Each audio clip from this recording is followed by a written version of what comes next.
शुरू होने जा रहा है देश का सबसे बड़ा मुकदमा, आपकी अदालत, रजत शर्मा के साथ।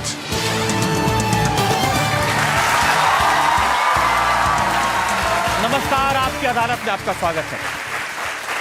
आपकी अदालत में आज पेश करेंगे फिल्मी दुनिया के ऐसे चमकते सितारे को जिसे आपने हर किरदार में प्यार किया, जिसे आपने इतना बड़ा बनाया। इनके संघर्ष की कहानी, इनकी सफलता की कहानी किसी भी नौजवान के लिए प्रेरणा का स्रोत हो सकती है। Please welcome Nawazuddin Siddiqui.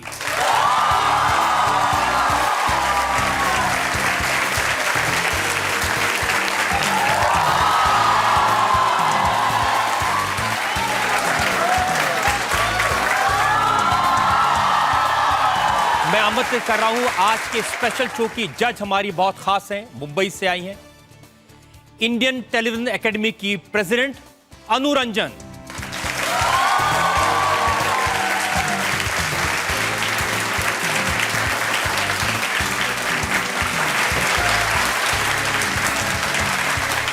और इससे पहले कि हम इल्जामात और सवालात का सिलसिला शुरू करें, आज के जज अनु रंजन की इजाजत चाहेंगे आज की कार्रवाई शुरू करने के लिए। इजाजत है।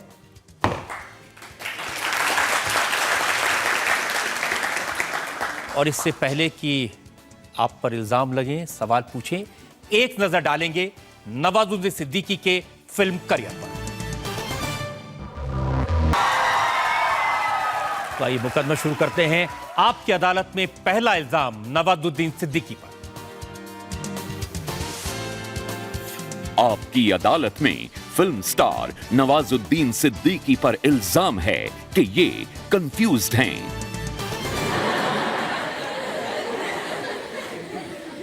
सिद्दीकी साहब, आपकी पूरी हिस्ट्री देखें तो इतने टैलेंटेड एक्टर हैं, अभिनय की क्षमता है आप में, अपार क्षमता है, लोग इतना प्यार करते हैं, लेकिन आपकी जिंदगी की कहानी देखें तो आपको कुछ पता नहीं था।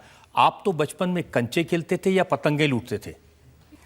हाँ, मैं एग्जैक्टली जब अपने गांव में था तो वही 2-4 ही खेल होते थे, वही खेलते थे। और ये बहुत ही बाद में मुझे पता चला कि थोड़ा तब तक मैं बहुत सारे जॉब भी कर चुका था। बाद में रियलाइज हुआ थिएटर जॉब भी देखने क्या के कर बाद। चुके थे? ट्रक के पीछे दौड़ के गन्ने चुराते थे? हाँ, वो हमारे गांव में जो ट्रक जाता था गन्नों का, तो उसमें से खींचते रहते थे और जो दूसरा जो बंदा होता था वो कलेक्ट करता रहता था गन्नों को। और पतंग उड़ाते थे किसी लड़की को मैसेज देने के लिए?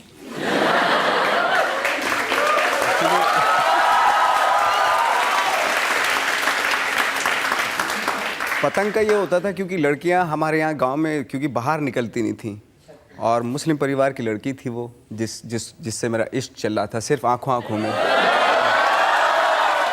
मैं अपनी छत पे खड़ा होकर पतंग उड़ाता था और उसके छत पे डाल देता था और चिट्ठी लिख के, ताकि उसका जवाब आए। लेकिन इत्तेफाक से क्या होता था, हवा का रुख बदल जाता था उस साइड में। तो 3-3, 4-4 दिन का वेट करना पड़ता था कि अब हवा इधर हो, फिर मैं पतंग उठा के फिर बिट डालूं उसके घर पे और फिर वो जवाब वापस आए। तो उसमें 5-5, 6-6 दिन लग जाते थे। तो कभी माँ ने भी नहीं कहा कि मेरा बेटा इतना हैंडसम है, हीरो बन जाएगा फिल्मों में? मैंने जब पहली बार अपने घर में ये ख्वाहिश जाहिर की कि भाई मैं एक्टर बनना चाहता हूँ, तो बहुत सारे आसपास के रिश्तेदारों ने कहा कि शक्ल तो देख ले पहले अपनी। तो ये बहुत ज़्यादा सुनने के लिए मिलता था, लेकिन मैंने दिमाग में सोच लिया था कि बनना तो एक्टर ही है। तो ये कब एहसास हुआ कि मैं एक्टर बन सकता हूँ? ये ग्रेजुएशन के बाद हुआ। किसी ने बता दिया या सपना आया था रात को?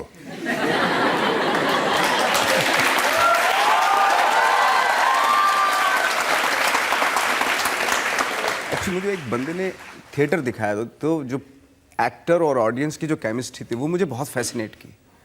तो मैंने डिसाइड किया कि एक्टर ही बनना है, चाहे कुछ भी हो जाए। बाकी सारे फिर मैंने जॉब भी छोड़ दिया सारे, फिर सिर्फ एक्टिंग के ऊपर काम करने लगा था मैं। लेकिन अपने आप को बर्बाद करने का पूरा प्लान आपने बनाया हुआ था, क्योंकि जब एक्टिंग सीख रहे थे तो आपने एक वॉचमैन की नौकरी कर ली, चौकीदार बन गए। वो इसलिए क्योंकि थिएटर में पैसा वैसा तो होता नहीं था, तो साइड बाय साइड कोई ऐसा काम हो ताकि सर्वाइवल कर सकें। तो उसके लिए मैं सुबह 9 बजे से शाम के 6 बजे तक, 5 बजे तक मैं ये काम करता था। और उसके बाद रिहर्सल, मंडी हाउस में रिहर्सल करते थे प्लेस की। तो पैसा भी कमा रहा था और साथ साथ मैं थिएटर भी कर रहा था। जब सफल हो गए, तब जब वापस गांव गए तो लोगों ने कुछ कहा कि हाँ ठीक ठाक काम कर लिया है इसने? शुरू में जब मैं छोटे छोटे रोल कर रहा था, तब वो करके जब घर जाता था, अपने गांव जाता था, तो मुझे बहुत मतलब बेइज्जती महसूस होती थी, क्योंकि वो लोग बोलते थे यार पिटते हो हर फिल्म में, और पिट के गांव आ जाते हो, शर्म नहीं आती? तो बहुत एहसास होता है। मैंने अब नहीं जाऊंगा गांव जब तक कोई ऐसा रोल नहीं मिलेगा कि जिसमें मैं पीट रहा हूँ सबको। तो फिर गैंग्स ऑफ वासेपुर मिली, और उसके बाद जब मैं अपने गांव गया तो सब लोगों ने बहुत, ये अब आया ना शेर का बच्चा।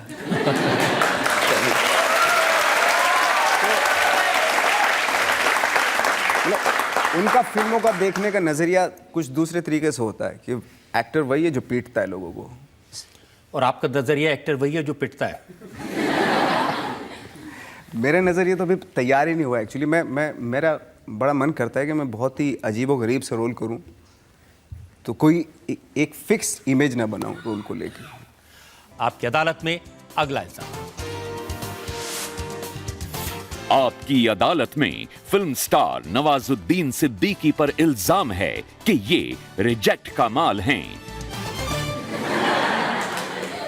12 साल तक आपको फिल्म इंडस्ट्री ने कोई ढंग का रोल नहीं दिया, छोटे छोटे 2 मिनट के 40 सेकंड के रोल मिलते रहे जी। तो ये रिजेक्ट का माल एक्सेप्ट कैसे हो गया? एक्चुअली मैं जब शुरू में स्ट्रगल कर रहा था तो रिजेक्शन मुझे हर तरीके से मिल रहा था, हर जगह से। ये नहीं कि सिर्फ फिल्म इंडस्ट्री से ही, रोल को लेके ही। इवन मैं जैसे बहुत सारी मैं दोस्ती करना चाहता था लड़कियों से भी, तो वहाँ से भी रिजेक्ट हो रहा था। एक्चुअली वहीं से शुरुआत हुई रिजेक्शन की, और फिर डिसाइड मैंने किया कि अब ये डिपार्टमेंट तो मेरे बस की बात नहीं है ये, क्योंकि मैं कई बार रिजेक्ट हो चुका हूँ। तो फिल्मों में ट्राई करते हैं, तो फिल्मों से भी रिजेक्शन हो रहा था। तो मैंने अपनी नियति बना ली थी कि मैं रिजेक्टेड पीस हूँ, और उसे अभी डिप्रेशन या डिप्रेस या फ्रस्ट्रेटेड होने का कोई मतलब वो नहीं होना चाहिए, क्योंकि जो लाइफ है, जो लाइफ मिली उसी में खुशी ढूंढनी चाहिए। तो छोटे छोटे रोल मिल रहे थे, अकेला दोस्तों के साथ रहते थे हम लोग, तो वही एक लाइफ हो गई, तो और इसी में खुशी मिलती थी। और जो छोटे छोटे रोल हैं जी, उसके कुछ उदाहरण मैं जनता को दिखाना चाहता हूँ। आप क्या लगते थे? सरफरोश में जो आतंकवादी का रोल था, उसका एक ज़रा नमूना देखिए। तो कैसा लगता था ये वेटर का रोल करके, वो पिटाई खा के? मुझे तो खैर चूँकि रोल तो रोल होता है, चाहे छोटा हो या बड़ा, लेकिन उसको कितनी ऑनेस्टी के साथ करके आनी है, वो मेरे दिमाग में रहता था कि मैं कितना उसका ट्रुथ दिखा सकता हूँ, चाहे 1 सेकंड का रोल हो। आई थिंक वही वजह हुई सरफरोश के रोल को देख के। फिर ब्लैक फ्राइडे में मिला मुझे थोड़ा 3 सीन का रोल मिला, फिर 6 साल लग गए, फिर 6 साल के बाद 4 सीन मिले, इस तरीके से हुआ। लेकिन शुरुआत इसी छोटे छोटे रोल से हुए थे, और यही लोगों ने मुन्ना भाई में जेब कतरे का रोल था जी, वो भी देख लेते हम। हटो हटो साले को! अरे क्या कर रहे हो? छोड़ दो इसे। क्यों मार रहे हो उसे? जेब से हमारी काटी है, पर्स ने हमारा चुराया है, और आप खामखा जज्बाती हो रहे हैं।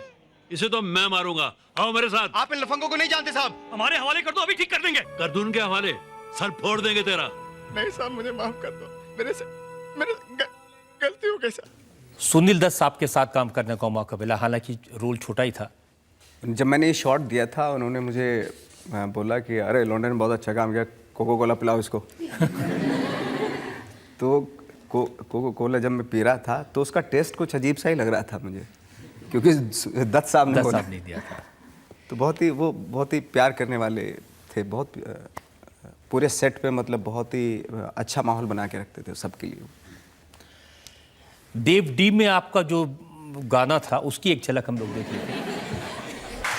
तो जब ये छोटे छोटे रोल कर रहे थे तो अंदाजा था कि कहीं पहुंच जाऊंगा? नहीं, बिल्कुल नहीं। मुझे बिल्कुल अंदाज़ा ही नहीं था कि मैं, और ना मैं सोच के आया था कि मैं बहुत बड़ा कोई मुझे स्टार बनना है। और मुझे लगा था कि शायद चूँकि बहुत ज़्यादा फेस को लेके इस तरह की बहुत पहले भी बातें सुन ली थी, और जब मैं किसी ऑफिस में जाते थे काम लेने के लिए तो असिस्टेंट बोलता था मुझे, इन्हें क्या है, इन्हें क्या एक्टर हैं, तो नीचे से ऊपर देख के बोलता था यार दिखने से लगता तो नहीं है। तो इस तरह की चीज़ें सोच के मुझे मालूम हो गया था कि मैं कुछ ये छोटे मोटे रोल ही करता रहूँगा, ज़्यादा कुछ होगा नहीं मेरा एक्चुअली। आपके बारे में एक मैगजीन में मैंने पढ़ा, उन्होंने लिखा कि अमिताभ बच्चन जब फिल्म इंडस्ट्री में आए थे तो उनके पास उनकी हाइट थी, आवाज़ थी, उस वक्त की प्राइम मिनिस्टर इंदिरा गांधी की चिट्ठी थी। शाहरुख खान आए थे, सेंट कोलंबस से आए थे, उनका फिट था, उनका चार्म था। कंगना रनौत आई थी, उनकी खूबसूरती थी। आपके पास क्या था? कुछ भी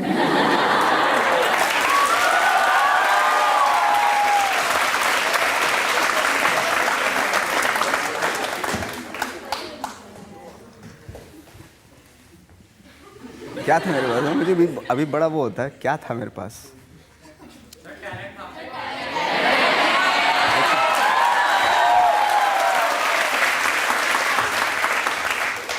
लेकिन आप खुद ही कहते थे कि मैं काला कलूटा हूं, मेरा फेस अच्छा नहीं है, तो फिर इसीलिए वो गुंडे मवाली के रोल दे देते थे आपको। शायद ये भी था, एक रीज़न ये भी था, फेस देख के, क्योंकि बहुत जैसे जैसे हीरो होता है बॉलीवुड का, तो वो 6 फुट का गोरा चिट्टा होता है, तो मुझे इस बात का दुख होता मैं हीरो क्यों नहीं बन सकता। तो थैंक गॉड, लेकिन वक्त लगा, आज सारी फिल्में मेरी एज ए हीरो ही आ रही हैं। और ये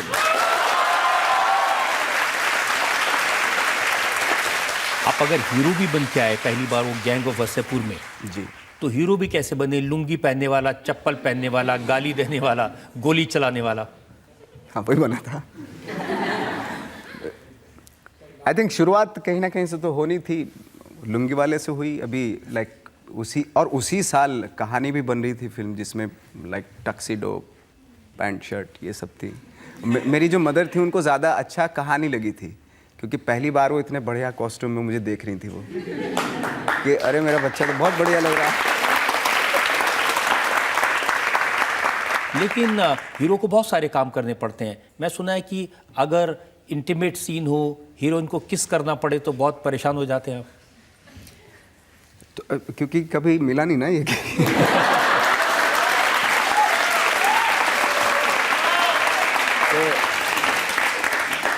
अनकंफर्टेबल हो जाता हूँ एक्चुअली, लेकिन जब सीन करते करते फिर अच्छा भी लगने लगता है। सॉफ्ट सॉफ्ट सा लगता है, अच्छा अच्छा। ये सही है कि पहली बार जब इस तरह का सीन करना था तो जो हीरोइन थी वो आपको बार बार भाईजान, नवाज भाई कह रही थी, आपने शिकायत कर दी डायरेक्टर से? हाँ, वो गैंग्स ऑफ वासेपुर में हुआ था। जो हुमा कुरैशी जो मेरी हीरोइन थी, तो हमें एक रोमांटिक सीन करना था, तो उसने बोला कि नवाज भाई हम ऐसे ऐसे देखेंगे बहुत ही। तो फिर मैंने अनुराग कश्यप को बोला, मैंने क्या ये तो भाई बोल रही है, रोमांटिक सीन कहाँ कर लूँगा।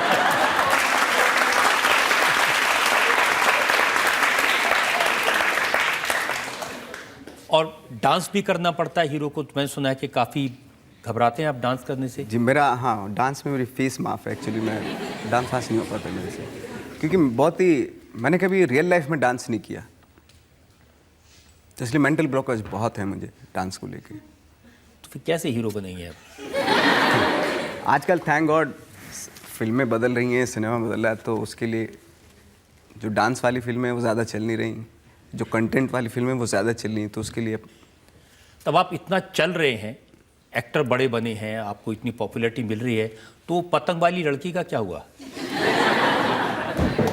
मैंने अपने दोस्त को बोला था फ़ोन करके, मैंने कहा यार ज़रा पता कर वो लड़की कहाँ है, क्या है, उसको बोलो कि मेरी फिल्में देखे, मेरे टीवी में प्रोग्राम आता है वो देख ले। तो उसने बोला कि यार वो तो उसकी शादी हो गई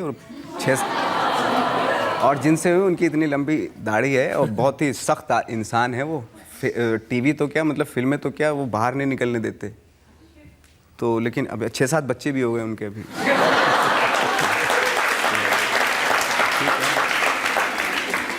तो आज कोई हो सकता है वो आपकी अदालत देख रही हो, तो कोई मैसेज देना चाहते हैं?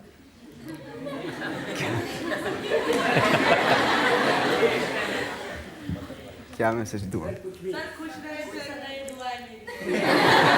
हाँ, मैं एक्चुअली मैं थैंक्स ही बोलना चाहता हूँ कि उनकी वजह से मैं बाहर निकला और एक्टिंग के फील्ड में।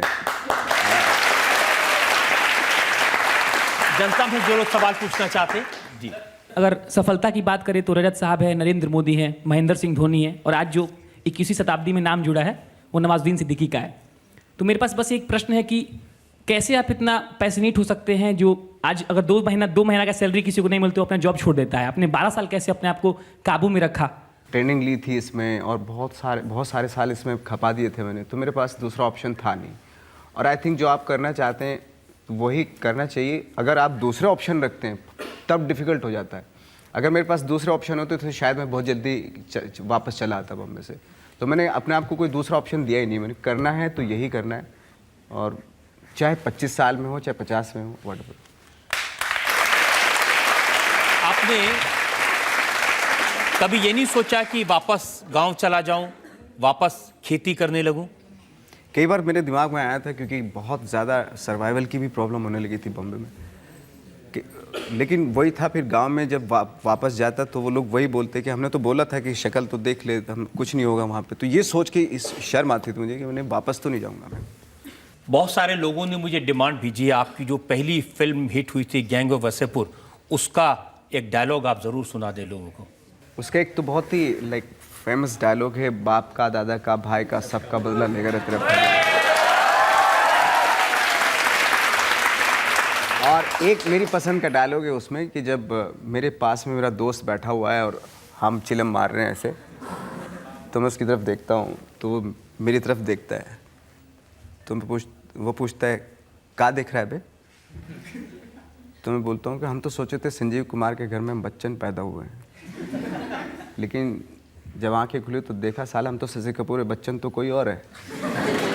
तो से काट देता हूँ उसको इस तरह।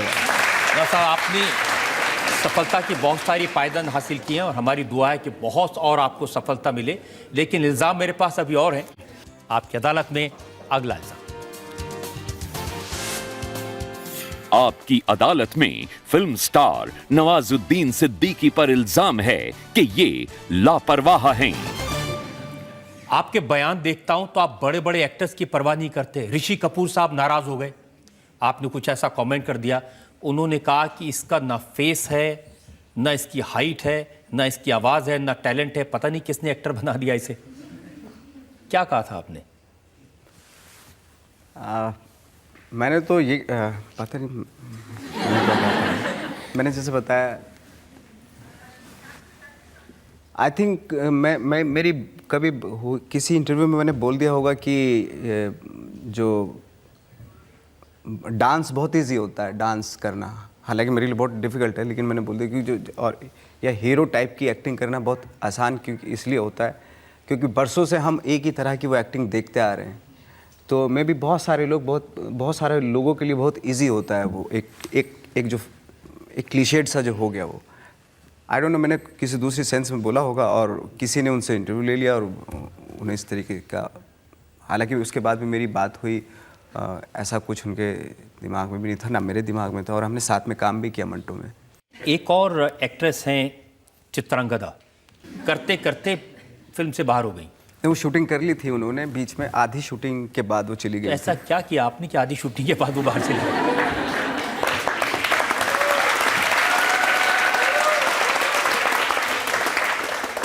उसमें एक्चुअली इसी में थी, बाबू मोशाय बंदूकबाज जो फिल्म आ रही उसमें थी वो। थोड़ा सा हमारे जो डायरेक्टर थे वो ज़्यादा चाह रहे थे कुछ किसिंग विसिंग और हो, तो उन्होंने बोला बहुत हो गया अभी, इससे ज़्यादा मैं नहीं कर पाऊँगी, तो वो चली गई। आपकी वजह से? शायद मैं ही था हीरो, तो मैं ही था उसमें। मैंने तो पढ़ा कि वो ये कह रही थी कि इसकी जैसी शक्ल के आदमी के साथ कैसे किसिंग सीन हो सकता है।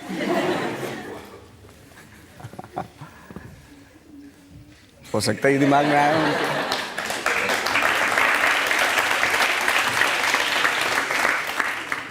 इसमें क्लबिंग की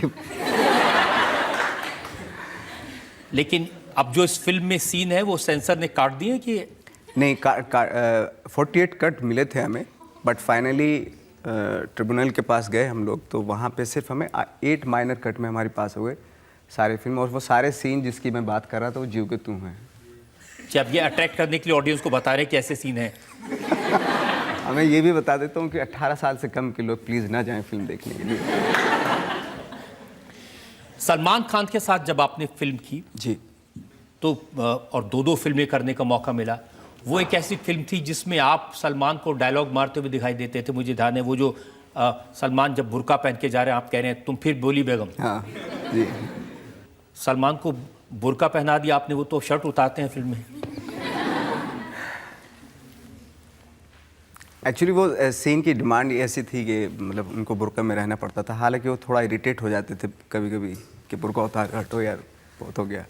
और दूसरा ये कि बहुत सारे डायलॉग उसमें ऐसे थे कि जो पंच लाइन थी जो उनकी खुद की थी और उन्होंने मुझे बोला कि तू बोल दे, इस तरह की भी चीज़ें थी। कोई ऐसा डायलॉग याद है आपको जो बता एक तो सके यही जनता था, को? ये वाला जो ये एक्चुअली डायलॉग था नहीं, तो उन्होंने ही मुझे बोला था ये कि ये तू बोल दे, ये कि ढक अपना ये नकाब वकाब जो है क्या, थोड़ा अच्छे से चलो, है ना। हाँ, नज़ाकत के साथ चलो, एक्चुअली वो उस तरह का डायलॉग। और रईस में जब शाहरुख खान के साथ काम किया तो कोई और फर्क नजर आया? चूँकि वो थिएटर से हैं, बैकग्राउंड की थिएटर की रही है, तो हम लोग जो भी सीन करते थे आई थिंक हमारे पास 5-6 वर्जन होते थे उस सीन को करने के लिए, और मन करता रहता था, दोनों का मन करता था हमें कि हम इसको डिफरेंट तरीके से कितने तरीके से करते हैं। तो इस तरह के एक्सपेरिमेंट भी हमने बहुत किया उसमें रईस में। एक जनता को इम्प्रेशन है कि अगर सलमान कोई फिल्म करेंगे, शाहरुख खान कोई फिल्म करेंगे, वो डोमिनेट करेंगे दूसरे एक्टर को, दूसरे को अपना टैलेंट दिखाने को उतना मौका नहीं मिलेगा। नहीं, आई थिंक ये कहीं भी बात होगी, बट मेरे साथ तो ऐसा नहीं हुआ, बल्कि रईस में स्पेशली शाहरुख साहब ने पहले से ही मुझे बोल दिया था कि क्योंकि तुम्हारा जो कैरेक्टर वो स्टेचर में बड़ा है तो मैं उसको प्रॉपर रिस्पेक्ट दूंगा शुरू से आखिर तक, और वो किया भी था उन्होंने फिल्म में। और आमिर खान, उनके साथ मैंने तलाश की थी और एक उनके प्रोडक्शन की फिल्म पीपली लाइव की थी, तो उनका बहुत डिटेलिंग होता है सीन के ऊपर, काफ़ी इसीलिए परफेक्शनिस्ट माने जाते हैं, वो काफ़ी डिटेल्ड करते हैं वो। और मैंने सुना कि श्रीदेवी आपको बहुत पसंद थी, इसीलिए आपने ये मॉम फिल्म साइन कर दी। जी, मुझे बहुत पसंद थी वो, लेकिन काफ़ी देर से मौका लगा।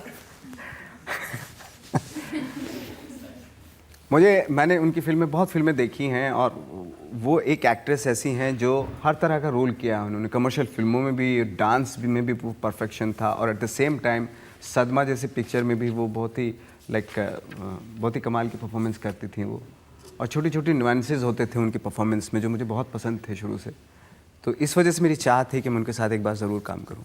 आप जब शुरू में फिल्मों में काम करते थे और थोड़े थोड़े सफल होने लगे थे, तो मैंने उस वक्त के आपके इंटरव्यूज देखे, आप कहते थे अगर मुझे पैसा चाहिए होता तो मैं अपने गांव में शुगर मिल ना लगा लेता, मुझे पैसे की ज़रूरत नहीं है। पैसा मतलब मैंने अपनी लाइफ में पैसा को इतना ज़्यादा वो नहीं दिया मैंने कि भाई पैसा ही सब कुछ है, बट इस लायक बन जाओ कि पैसा आपके पीछे आए या तो ये हो, ऐसा होना चाहिए। लेकिन अब आप कह रहे हैं कि मैं फिल्म इंडस्ट्री का हाईएस्ट पेड एक्टर बनना चाहता हूँ।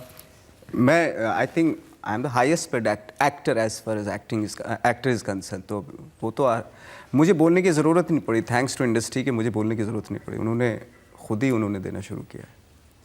और थोड़ी एरोगेंस भी आ गई अभी नहीं, एरोगेंस तो किसी चीज़ में। अब देखिए, ये आपका मैंने इंटरव्यू देखा, आप कह रहे हैं कि अगर मैं हॉलीवुड जाऊंगा तो वहाँ के स्टार्स की तो बैंड बजा दूंगा। आई थिंक वो मैंने इस कॉन्टेक्स्ट में कहा होगा कि हमारे यहाँ बहुत ज़्यादा वो है हॉलीवुड को लेकर, अगर आप हॉलीवुड की फिल्म कर लेते हैं तो आप यू आर द बिग, वैसा हो जाता है। तो हमें अपनी फिल्मों पे पता नहीं, या अपनी चीज़ों पे बहुत ज़्यादा हमें प्राउड सा फील नहीं होता है, हमें थोड़ा सा जब पावरफुल कंट्री को देखते हैं हम अपने आप को इन्फीरियर महसूस करते हैं अपनी फिल्मों को, कि हमारी फिल्में शायद उस लेवल की नहीं, बट इस वक्त पे हमारी जो फिल्में हैं हमें प्राउड फील करने चाहिए कि वक्त आई थिंक वर्ल्ड में हम बहुत अच्छी फिल्में बना रहे हैं, क्योंकि जो अभी कंटेंट भी आ गया है फिल्मों में, तो शायद इसलिए क्योंकि हर आदमी चाहता है कि मैं हॉलीवुड की फिल्म करूँ। आई डोंट नो क्यों है ये कॉम्प्लेक्स, क्यों है समझ में नहीं आता, कि आई थिंक हमारे यहाँ भी बहुत अच्छा काम हो रहा है अभी। ये अच्छी बात है।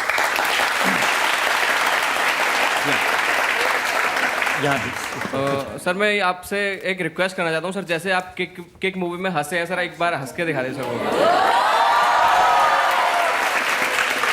वो एक्चुअली डायलॉग के साथ था, तो डायलॉग भी बोल देता हूँ मैं उसको, कि वो था, पैदा तो मैं भी शरीफ हुआ था पर शराफत से अपनी कभी नहीं बनी, ज़रा हम भी तो देखें कि हमसे बड़ा शैतान कौन पैदा हुआ।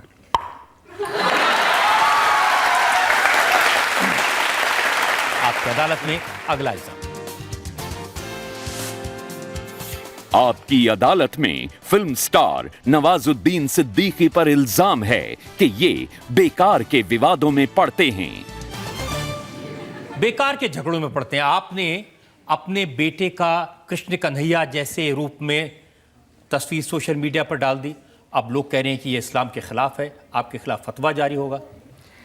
मैं सिर्फ इतना जानता हूँ कि मेरे बच्चे ने फर्स्ट टाइम परफॉर्म किया स्कूल में और मुझे खुशी हुई, एज अ फादर खुशी ऑफ कोर्स होती है। और उसने कान्हा का रोल किया और मैंने वो पोस्ट किया। इसमें आई थिंक फतवा की तो कोई ऐसी बात हो ही नहीं सकती इसमें, क्योंकि आप खुद कंट्रोवर्सी करते हैं। जब सोनू निगम ने अजान की बात की थी, उन्होंने कहा था लाउड स्पीकर पर अजान बजती है, उससे मेरी नींद खुल जाती है, तो आपने अपना एक मैसेज ट्वीट कर दिया था। ऐसा लगा कि आप सोनू निगम के खिलाफ हैं। नहीं, मैं उनके खिलाफ बिल्कुल नहीं। मैं हर रिलीजन की रिस्पेक्ट करना चाहता हूँ और करता हूँ ऑफ कोर्स, लेकिन मेरे खुद की जो आइडेंटिटी है वो, मैं एक एक्टर हूँ और आर्टिस्ट। मैं प्राउड फील करता हूँ कि मैं एक्टर हूँ।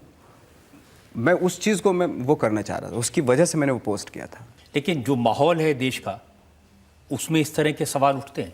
नहीं, मैंने किसी को कोई बुरा कहा ही नहीं इसमें। मैंने तो बल्कि सब रिलीजन की रिस्पेक्ट की उसमें। उस वक्त मैं मंटो कर रहा था और उनके जो ख्यालात थे उसी को एक तरह से मैंने उस ट्वीट में, उस पोस्ट में मैं इनकॉर्पोरेट किया था। क्या ख्यालात अब दे देखिए मंटो साहब के। एक मंटो फिल्म कर रहा हूँ मैं, उसमें एक स्पीच है जो जोगेश्वरी एक जगह है बॉम्बे में, वहाँ पे एक कॉलेज था, वहाँ पे वो दे रहे थे। तो वो वो स्पीच ऐसी है: हिंदुस्तान जिंदाबाद, पाकिस्तान जिंदाबाद, इन चीखते चिल्लाते नारों के बीच कई सवाल थे। मैं किसे अपना मुल्क कहूँ, लोग धड़ धड़ क्यों मर रहे थे, इन सब सवालों के मुख्तलिफ जवाब थे। एक हिंदुस्तानी जवाब, एक पाकिस्तानी जवाब, एक हिंदू जवाब, एक मुसलमान जवाब।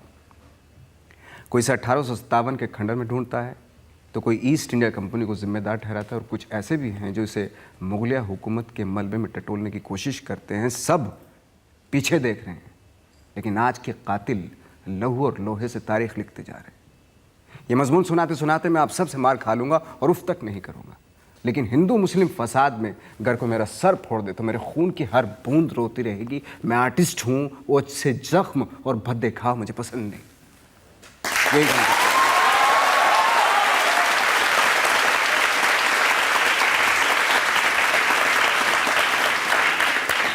तो एक आर्टिस्ट के नाते उन्होंने ये कि भाई मैं जो इंसान जो काम करता है उसकी आइडेंटिटी वही होती है। आप चाहते हैं कि आपको आपकी एक्टिंग से, आपके काम से जाना जाए। बिल्कुल। लेकिन ज़माने में होता नहीं।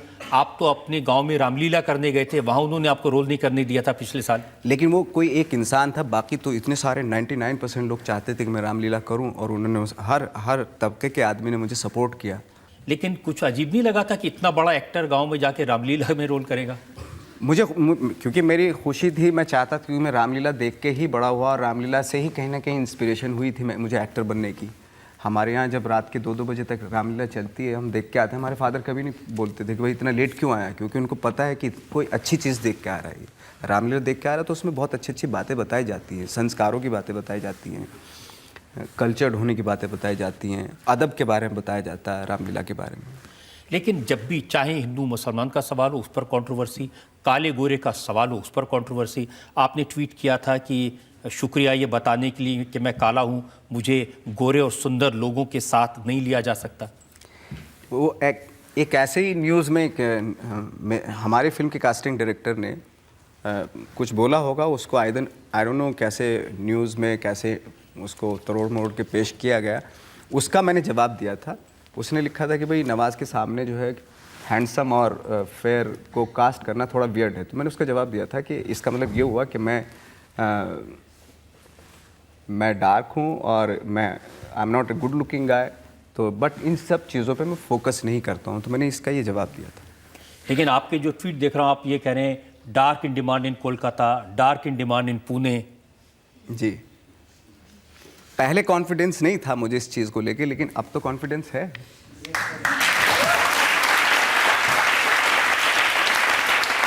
फिल्म इंडस्ट्री में तो होता रहता है, आपको ध्यान होगा महमूद साहब जो बहुत बड़े एक्टर थे, उन्होंने तो गाना गाया था, काले हैं तो क्या हुआ दिल वाले हैं, हम तेरे तेरे तेरे चाहने वाले हैं। बिल्कुल। तो आपको भी लगता है कि काले हुआ तो क्या हुआ दिल वाले? मुझे तो बहुत अच्छा तब लगा जब मैं बाहर जाता हूँ तो वहाँ पे हम लोगों को थोड़ा खूबसूरत माना जाता है, और जब यहाँ, क्योंकि डस्ट के कलर खूबसूरत माने जाते हैं वहाँ पे, लेकिन जब यहाँ आते हैं तो थोड़ा सा झेलना पड़ता है। लेकिन अब जो आपको लोकप्रियता मिली है, जो यहाँ लोगों का सपोर्ट आपको दिख रहे हैं, आपको लगता है कि आपने इस परिभाषा को बदल दिया है? मुझे खुशी भी होती है, और मैं उन लोगों को भी बताना चाहता हूँ कि जो मेरी तरह से डिप्रेस रहे होंगे कभी कलर को लेके, तो वो भी इस चीज़ पे ध्यान न दें, क्योंकि कलर से कुछ नहीं होता, अल्टीमेटली आपके काम से होता है, और आपकी जो ब्यूटी होती है वो आपके कहीं ना कहीं अंदर कहीं एक होती है।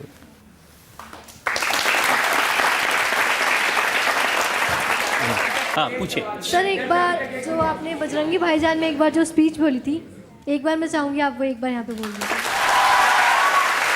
कराची से अंदरूनी, क्या कर रहे साइड में जो भाई, कराची से अंदरूनी मुल्क के लोग अपने, एक बार और ले लूं? हाँ, कराची से अंदरूनी मुल्क के लोग अपने लोगों से मिलने, क्या कर रहा है यार, साइड में हो जाए ना, गाड़ी निकल जाएगी भाई। कराची से अंदरूनी मुल्क के लोग अपने लोगों से अरे क्या कर रहा है, गाड़ी निकल जाए, हटना यार। कराची से अंदरूनी मुल्क के लोग अपने लोगों से मिलने के लिए जा रहे हैं। कैमरामैन कामिल यूसुफ के साथ चांद नवाब। हे भड़वा देखो तो क्या कर,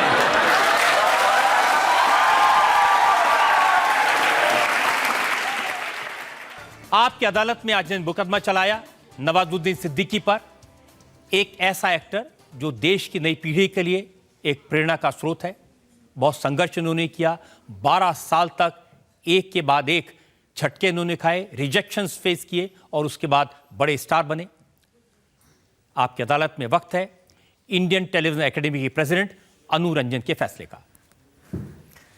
हर रोज लाखों लोग बॉम्बे में उतरते हैं, और उसमें से आई थिंक आपको मुश्किल से 8-10 मिलेंगे जिनकी कहानी ऐसे इवेंचुअली सक्सेसफुल हुए। इन्होंने क्या किया है, he is an inspiration to the youth, because जैसे रजत ने रिपीटेडली कहा है कि Nawazuddin Siddiqui is an ordinary looking person, but that beauty that he has is like what we all look up to. He tomorrow, a lot of us can do what we want by looking and believing कि ये हमारी कहानी हो सकती है। इन्होंने तीनों खान्स के साथ काम किया है, पहले छोटे छोटे roles, but today at par with them, और तीनों आपको इक्वल बिलिंग मिल रही है, which I think is a very very very big thing. Because Khans छोड़ो, अब तो सिद्दीकी का टाइम आ गया, because literally it is that. और ये जो एरोगेंस है और इररिस्पॉन्सिबिलिटी, ये सब जैसे आप कह रहे हो आउट ऑफ कॉन्टेक्स्ट है।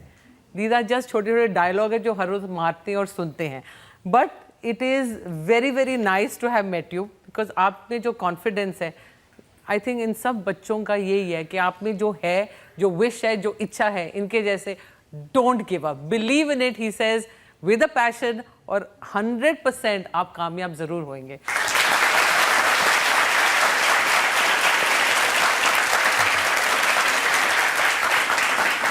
अच्छा, और अब एक ऑन स्क्रीन हीरो जो नॉर्मली करता है, विच छाप मारी जाती है, डांस करता है। नवाजुद्दीन सिद्दीकी आज स्वैग पे हमारे लिए थोड़ा डांस करेंगे।